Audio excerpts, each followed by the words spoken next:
आजाद हिंदुस्तान के बाद पहली बार इस प्रकार का जनता को प्रलोभन दिया गया।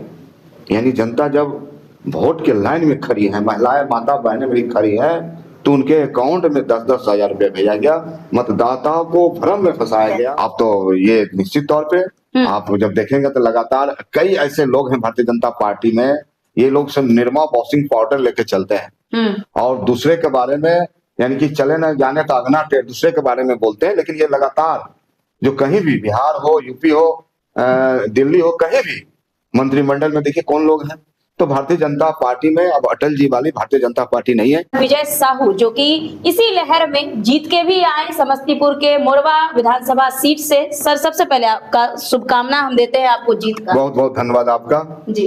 कैसे देख रहे हैं सर, कल शपथ ग्रहण समारोह है, आज जदयू और बीजेपी के विधायक दलों की बैठक हुई और वही जो है सम्राट चौधरी विजय सिन्हा को जो है विधायक दल का नेता भी चुन लिया गया है। वो लोग कहते थे कि 5 पांडव, लेकिन 5 पांडव में फिर से वही जो है चीजें दिख रही है, वही सम्राट चौधरी, वही विजय सिन्हा। कैसे देख रहे हैं? देखिए, जनता के समक्ष जो मुद्दा था बिहार में, जो जनता का समस्या था, माननीय नेता प्रतिपक्ष तेजस्वी प्रसाद यादव ने इन मुद्दों को उठाया।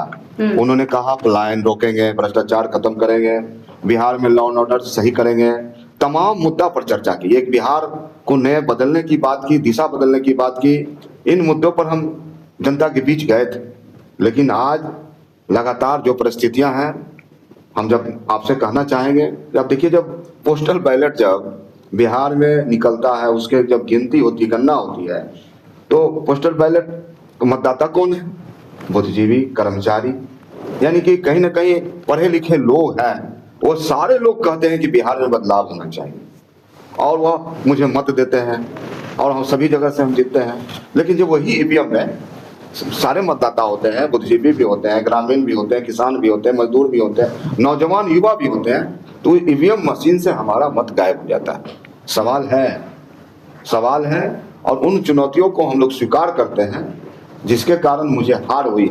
10,000 रुपये तब तक जा रहे हैं जब हमारे महिलाएं लाइन में खड़ी हैं वोट डालने के लिए। तो आज की जो व्यवस्थाएं हैं, कहीं ना कहीं ब्यूरोक्रेसी पूरी तरह से हावी, और ब्यूरोक्रेसी के माध्यम से यह चुनाव लड़ा गया है। बड़े पैमाने पर इसका प्लांटेशन किया गया है, प्लान किया गया है, और जिसके कारण ये परिणाम सामने आया है। हम लोग इस रिजल्ट को स्वीकार करते हैं, सैल्यूट करते हैं बिहार की महान जनता को, और नेता प्रतिपक्ष तेजस्वी प्रसाद यादव के नेतृत्व में हम लोग इसको लड़ने का काम करेंगे। उनकी समस्याओं को सड़क से सदन तक लड़ने का काम करेंगे। सर जैसे देख रहे हैं कि विपक्षी नेता जो है जब दोषारोपण कर रहे हैं, कई लोग ईवीएम एसआईआर की बात करें, कई लोग तो 10,000 वाला जो लोगों को दिया गया, महिलाओं को जो किस्त दी गई उसकी बात कर रहे हैं, तो विपक्ष की तरफ से भी अलग अलग दोषारोपण निकलकर सामने आ रहा है। ये कैसे देखिए, निश्चित तौर पर आप जब देखेंगे, लगातार आजाद हिंदुस्तान के बाद पहली बार इस प्रकार का जनता को प्रलोभन दिया गया। यानी जनता जब वोट के लाइन में खड़ी है, महिलाएं माता बहनें भी खड़ी है, तो उनके अकाउंट में 10-10 हजार रुपया भेजा गया, मतदाताओं को भ्रम में फंसाया गया। और कहीं ना कहीं जो बिहार का मुद्दा था, उस मुद्दा को पैसे के कारण गौन किया गया। मतलब आप मानते हैं कि जो लोग 10,000 लिए वो वोट दिए हैं? अब देखिए, वोट का परिणाम और ईवीएम मशीन से जो वोट निकलना और पोस्टल बैलेट से महागठबंधन के नेताओं का जीतना कहीं ना कहीं एक बहस का विषय है। और इस पर निश्चित तौर पे बहस होनी चाहिए और चर्चा होनी चाहिए कि आखिर ये मत किसके हैं, और जो बैलेट पेपर जो निकले हैं उसके माध्यम से महागठबंधन के बिहार में तमाम जगह जो बढ़त बनाए लोग हैं, इस पर चर्चा होनी चाहिए। कैसे देख रहे हैं तेजस्वी यादव को फिर से आप लोगों ने नेतृत्वकर्ता के तौर पर जो है चुना है? निश्चित तौर पे उनमें प्रतिभा है। तेजस्वी प्रसाद यादव में एक प्रतिभा, एक सोच, एक लीडरशिप है। बिहार के नौजवान युवा आज पूरा निराश हो चुके हैं। बिहार में हजारों घर में खाना नहीं बन पाया। तेजस्वी प्रसाद यादव के प्रति जो नौजवानों, युवाओं, महिलाओं का जो आस्था था, कहीं ना कहीं ठेस पहुंची है। लेकिन पुनः हम लोग जनता का विश्वास जीतेंगे, काम के बदौलत, और जो उनकी समस्या है उनके बदौलत हम उनके विश्वास को जीतने का काम करेंगे। एनडीए की तरफ से कहा जा रहा है कि जो लोग ईवीएम एसआईआर की बात कर रहे हैं, वो आखिर अपना इस्तीफा क्यों नहीं दे रहे हैं? जितने विधायक जीत कर आए हैं, 35 विधायक जीत कर आए हैं, तो क्यों नहीं इस्तीफा? अभी देखिए, कहीं ना कहीं मुगलते में न रहे, और ईश्वर अल्लाह सब कुछ दे, और हमें लगता है कि जो लोग इस प्रकार के बयानबाजी कर रहे हैं, हमें लगता है कि सत्ता के नशे में चूर हो रहे हैं, घमंड में चूर हो रहे हैं। तो जनता सब कुछ देखती है, वक्त सब कुछ ठीक कर देता है। जिस सुनील कुमार पिंटू का वीडियो वायरल हुआ था बीजेपी नेता का, वो मंत्री के रेस में चल रहे हैं, कैसे? आप तो निश्चित तौर पे आप देखिए, यही तो भारतीय जनता पार्टी का कल्चर है, यही भारतीय जनता पार्टी का इतिहास है। वो जीत के भी आ गए। आप तो ये निश्चित तौर पे आप जब देखेंगे तो लगातार कई ऐसे लोग हैं भारतीय जनता पार्टी में, ये लोग सब निरमा वॉशिंग पाउडर लेके चलते हैं और दूसरे के बारे में, यानी कि चले न जाने तो अगना टेढ़, दूसरे के बारे में बोलते हैं। लेकिन ये लगातार जो कहीं भी, बिहार हो, यूपी हो, दिल्ली हो, कहीं भी मंत्रिमंडल में देखिए कौन लोग हैं।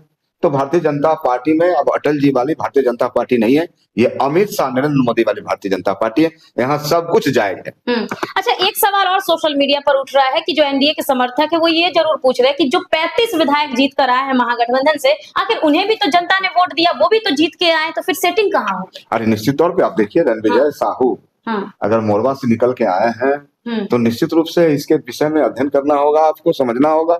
और बिहार में 35 लोग भी जीत के आए हैं, तो सभी जगह 20 से 25 हजार ईवीएम में वोट निश्चित तौर पे डाला गया है, किया गया, इसका पर्दाफाश होगा। मतलब आपको इतना वोट मिल गया कि यहाँ सेटिंग हुआ, फिर भी निश्चित तौर पे जनता के बीच हम लोग रहने वाले लोग हैं, जनता के सेवा में, जनता के सुख में, दुख में लगातार उनके बीच खड़े रहने वाले लोग हैं। तो जनता ने जो आशीर्वाद दिया है तो सच्चाई खुलेगी और सामने आएगी। कल शपथ ग्रहण है, कैसे देख रहे हैं?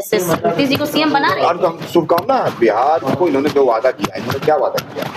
इन्होंने कहा कि 1 करोड़ रोजगार, इन्होंने कहा 2 लाख रुपए मैं रोजगार करने के लिए दूंगा, 10,000 रुपए दे चुके हैं, 1,90,000 रुपया जल्द से जल्द दें। जो तमाम वादा है, बिहार में सुशासन की बात है, बिहार में जो भ्रष्टाचार खत्म करने की बात है, तमाम जो मुद्दा है उस पर इनको कायम होना चाहिए बिहार की जनता। 1 करोड़ 41 लाख महिला को ही अभी तक 10,000 मिला है, आधी महिला तो बाकी ही है। अब उन महिलाओं को मिलेगा, उन महिलाओं को दें। ये जो घोषणा करके आए हैं तो निश्चित तौर पे इनको लोग मैंडेट दिया है, तो जो सारी घोषणाएं इनका है वो पूरा करे जनता। चलिए, मोरवा के लिए क्या आप रोड मैप बना रहे हैं सर अपने विधानसभा क्षेत्र? मोरवा के लिए लगातार मैं 5 वर्षों से काम किया हूँ, आगे भी वहाँ की महान जनता ने 5 वर्ष के सेवा करने के लिए मौका दिया है। बहुत सारे सपने हैं, जो छूटे बड़े काम है वो काम, बहुत सारे सपने हैं जो मोरवा में हमें पूरा करना है। मोरवा प्रखंड 18 पंचायत का आज भी उस शिक्षा के लिए दरकार है, वहाँ भी आज एक डिग्री कॉलेज नहीं है। और हमारी सरकार होती तो हम निश्चित रूप से कराते, लेकिन फिर भी हम लड़ाई लड़के उसको कराने का काम करेंगे। मोरवा में हमारा एक थाना भी नहीं, थाना का निर्माण हम कराना चाहते हैं। उसके लिए लगातार हम सदन के अंदर में भी सवालों से लगे हुए हैं। तो आज 5 वर्ष में आप इन सब चीजों के लिए जब बात किए तो बात नहीं बनी? नहीं बात बनी, सरकार हमारी नहीं। बाईपास ताजपुर में, बाईपास जाम की समस्या से निजात के लिए बाईपास का निर्माण कराना चाह रहे हैं। पटोरी में जाम की समस्या से निजात के लिए हम बाईपास का निर्माण कराना चाह रहे हैं। ताजपुर एक कृषि भरा क्षेत्र है, वो एक खेतिहर भूमि के रूप में जाना जाता है, जहाँ सब्जी का फसल उगता है, और वहाँ जो मार्केटिंग नहीं होने के कारण लाखों रुपए के सब्जी किसानों के बेकार हो जाते हैं। तो उनके लिए एक बड़ा कोल्ड स्टोरेज का निर्माण कराना चाहते हैं। तमाम ऐसे सपने जिसको पूरा करना है। चलिए, तो देख सकते हैं कि जीत कर आए हैं दोबारा और मोरवा की जनता ने फिर से इन पर विश्वास जताया है। अब देखने वाली बात होगी कि एनडीए ने भी कई वादे किए हैं, अब कल शपथ ग्रहण भी है, क्या सीएम नीतीश कुमार मुख्यमंत्री बनते हैं? ये बिहार की सियासत में जो है ये सवाल तैर रहा है और इन्हीं सवालों के साथ हम छोड़े चलते हैं। बहरहाल खबरों में इतना ही, देखते हैं।